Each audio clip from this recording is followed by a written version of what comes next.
नमस्कार दोस्तों। एक समय की बात है। भगवान बुद्ध अपने शिष्यों को उपदेश दे रहे थे। तभी उनके एक शिष्य ने उनसे ये 3 प्रश्न पूछे।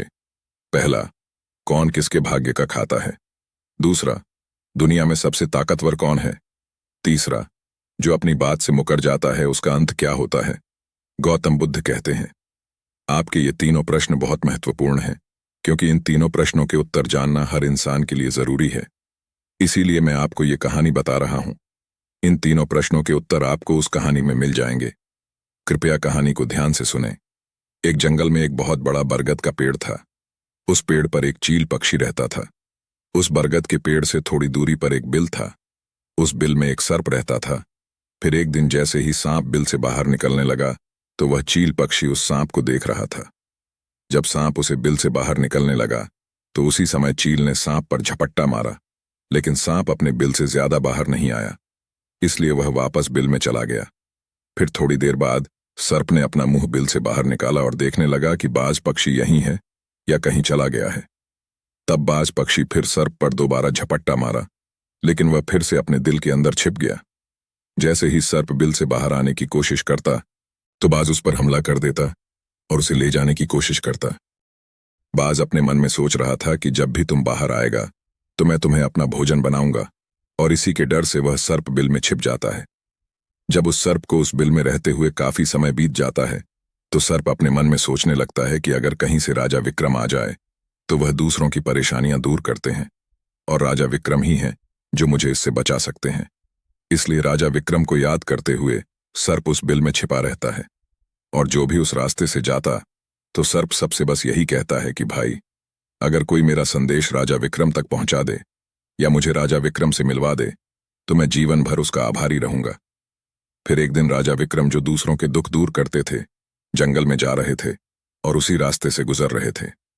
तभी सर्प को पता चला कि रास्ते से कोई गुजर रहा है, तो सर्प बिल के अंदर से कहने लगा, भाई, अगर कोई मुझे राजा विक्रम से मिलवा दे तो मैं जीवन भर उसका आभारी रहूंगा। जब राजा विक्रम ने यह सुना तो राजा विक्रम कहने लगे, क्यों भाई, तुम्हें राजा विक्रम से क्या लेना देना है? सर्प ने बस इतना कहा, देखो भाई, राजा विक्रम दूसरों के दुख दूर करते हैं और मैं इस बिल में बहुत दिनों से पड़ा हूं। मैं बहुत दुखी हूं। मैं इस बिल से बाहर निकलता हूं तो इस पेड़ पर एक बाज पक्षी रहता है। वह बाज उसी समय मुझ पर हमला कर देता है। इसीलिए मैं इस बिल से बाहर नहीं निकलता और न ही मुझे कुछ खाने को मिलता है। मैं इस गड्ढे में पड़ा हुआ हूं। मैं अपना जीवन ऐसे ही काट रहा हूं। राजा विक्रम कहने लगे, हे सरफराज, मैं ही राजा विक्रम हूं। बताओ मैं तुम्हारे दुख से कैसे छुटकारा दिलाऊं? तब सर्प ने कहा, महाराज, आप जो ठीक समझें वह कीजिए, लेकिन मुझे इस बात से मुक्त कर दीजिए, अन्यथा एक दिन यह मुझे मार डालेगा। राजा विक्रम कहने लगे, हे सरफराज, क्या मैं तुम्हें कहीं दूर जंगल में छोड़ दूं? सर्प ने कहा, महाराज, जब आप मुझे कहीं दूर छोड़ने जाएंगे तो ये बाज हमें देख लेगा और फिर वहीं जाकर बैठ जाएगा। मौका मिलते ही ये मुझे मार डालेगा।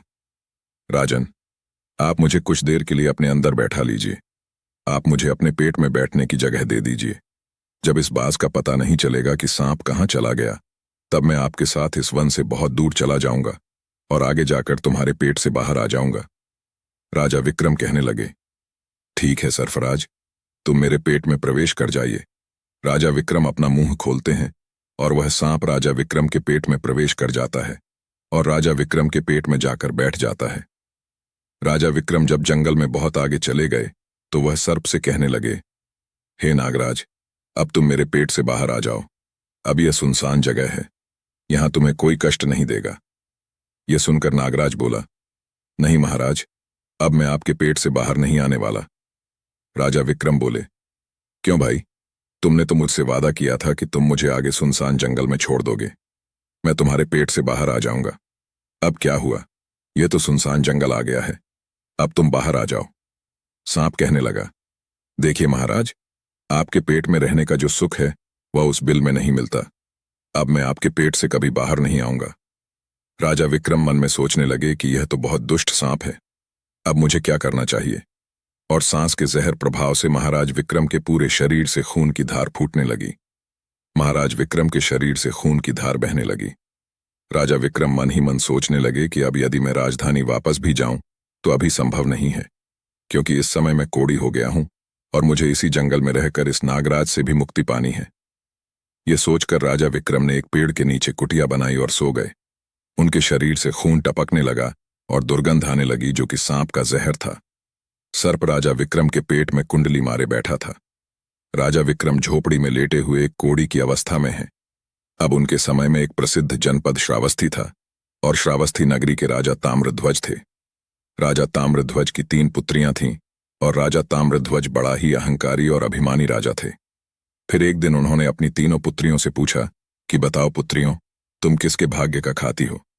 फिर उनमें से 2 बेटियां राजा के डर से कहती हैं कि पिताजी हम आपके भाग्य से ही खाते हैं। लेकिन उनमें से राजा की एक बेटी थी जिसका नाम चित्रलेखा था।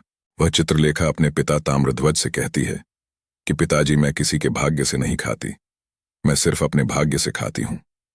उस बेटी की बात सुनकर राजा को बहुत गुस्सा आया और उसी समय एक नाई और ब्राह्मण को बुलाया और कहा कि तुम इन दोनों बेटियों की शादी किसी राजा से कर दो और इस बड़ी बेटी की शादी किसी कलंकित लड़के या किसी ऐसे लड़के जिसके हाथ या पैर न हो उसके साथ करके आइए। तब राजा की आज्ञा पाकर नाई और ब्राह्मण उन तीनों बहनों की शादी करवाने के लिए निकल पड़े। उन्होंने राजा की 2 छोटी बेटियों की शादी राजघरानों में करवा दी। तीसरी बेटी के लिए रिश्ता खोजते हुए वे उसी वन से निकलकर जा रहे थे जिस जंगल में राजा विक्रम अपनी झोपड़ी में कोड़ी के रूप में लेटे हुए थे। उनके शरीर से खून बह रहा था। राजा विक्रम को देखकर नाई और ब्राह्मण आपस में कहने लगे कि हमें इनसे अच्छा व्यक्ति नहीं मिलेगा, इसलिए चलो हम राजा की बेटी का विवाह इसी के साथ तय कर देते हैं। फिर नाई और ब्राह्मण ने राजा ताम्रध्वज की बेटी चित्रलेखा का विवाह राजा विक्रम के साथ तय कर दिया और राजा बहुत जल्द चित्रलेखा को उस जंगल में ले गए और वहां राजा विक्रम से उसका विवाह कर दिया।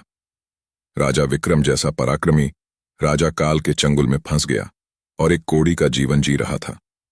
वह लड़की अपने पति के प्रति बहुत समर्पित थी। उसने अपने पति राजा विक्रम की सेवा करने लगी और उसकी 2 छोटी बहनें जो बड़े राजाओं के घर गईं आरामदायक जीवन जी रही थीं, लेकिन चित्रलेखा राजा विक्रम के साथ एक दुखी जीवन जी रही थी। ऐसा कहा जाता है कि भगवान हमेशा उसी को खुश रखना पसंद करते हैं जो उनके नियमों और सिद्धांतों से रहता है और जो धर्म का पालन करता है। भगवान हमेशा उसे खुश रखते हैं। इसलिए उस झोपड़ी में रहते हुए चित्रलेखा को राजा विक्रम के साथ कई दिन बीत गए। उस झोपड़ी के पास एक पीपल का पेड़ था और वृक्ष के नीचे एक दूसरा सर्प का बिल था। एक रात विक्रम सो रहे थे और चित्रलेखा अपने पति की सेवा कर रही थी। उसी वक्त उस बिल से एक सर्प बाहर निकलता है और बाहर निकलकर जो विक्रम के पेट में सर्प था उस सर्प से कहने लगा कि अरे दुष्ट, अपने वचन से मुकर गया। तुमने तो महाराज विक्रम से कहा था कि तू दूर जाकर बाहर वन में राजा के पेट से निकल जाऊंगा और तू ऐसे परोपकारी राजा के पेट में जाकर बैठ गया। तुम्हारे जहर के कारण राजा के पूरे शरीर से कोरा निकल आया है। तुझे जरा भी शर्म नहीं आई कि तुमने कितना गलत काम किया है, क्योंकि इतने दिनों में राजा न जाने कितने जीवों की रक्षा करते।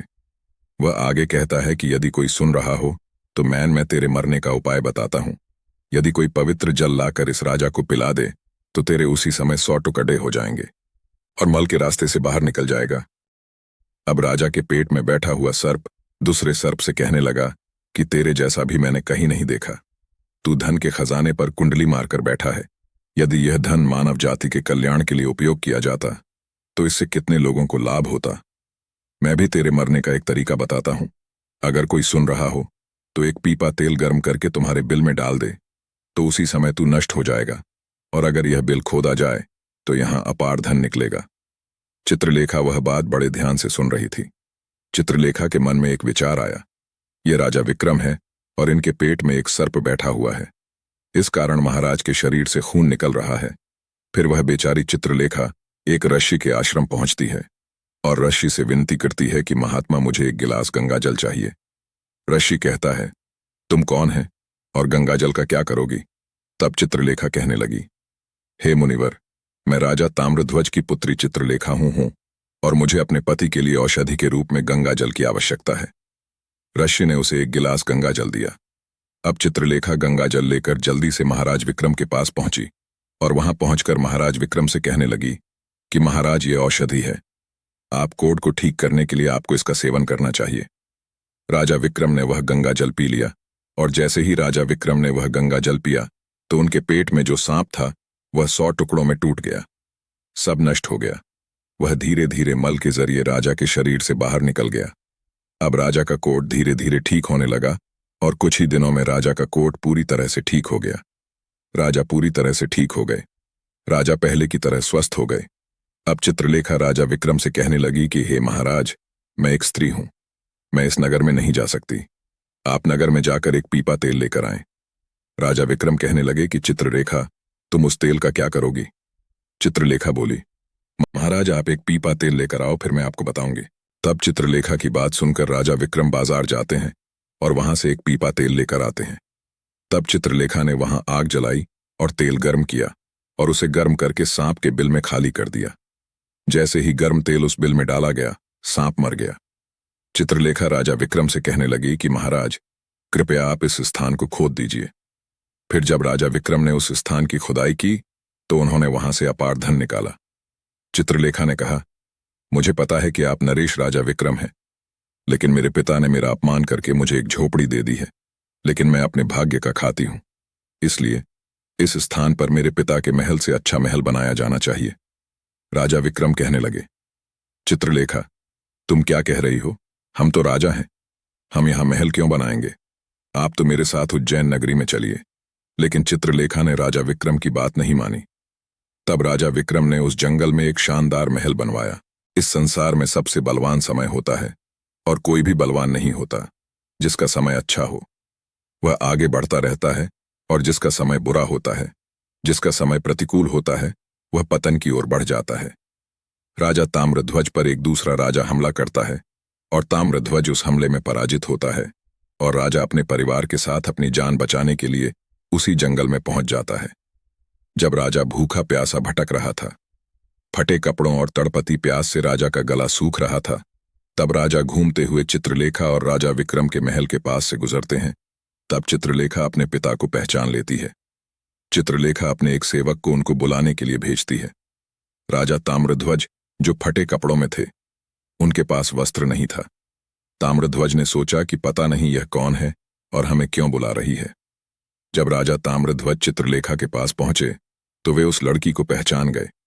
चित्रलेखा से कहने लगी कि पिताजी, मैं वही चित्रलेखा हूं और मैं आपसे कहती थी कि मैं अपने भाग्य का खाती हूं। देखिए, मैं अपने भाग्य का खाती हूं, मैं आपके भाग्य का नहीं खाती। आपने तो मुझे एक कोड़ी को दिया था, लेकिन मेरे भाग्य में एक सम्राट लिखा था। पिताजी, मैं उज्जैन के नरेश राजा विक्रम की पत्नी हूं। राजा अपने मन में सोचता है और उस लड़की से अपने अपराध के लिए क्षमा मांगता है। समय इस दुनिया में सबसे शक्तिशाली चीज है और कोई भी किसी और के भाग्य का नहीं खाता। हर कोई सोचता है कि वह मेरे भाग्य का खा रहा है। कोई किसी और के भाग्य का नहीं खाता है। जो कोई भी खाता है वह अपने भाग्य का हाई ही खाता है।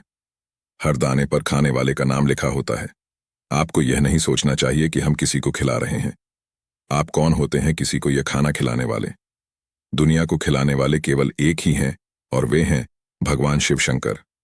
सत्य की हमेशा जीत होती है और अधर्मी, अत्याचारी और पापी लोगों का अंत हो जाता है। इस तरह राजा विक्रम और उनकी पत्नी चित्रलेखा ने बड़े उत्साह के साथ राजा ताम्रध्वज का स्वागत किया और राजा विक्रम महाराज ताम्रध्वज को अपने साथ ले गए।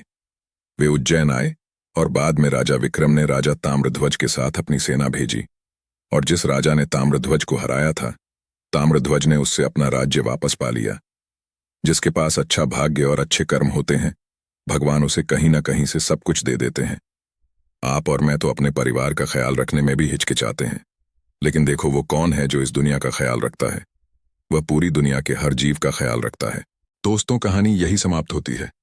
आपने इस बौद्ध कहानी से क्या सीखा हमें कमेंट में बताएं। साथ ही वीडियो को लाइक करें और चैनल को सब्सक्राइब करना ना भूलें। धन्यवाद।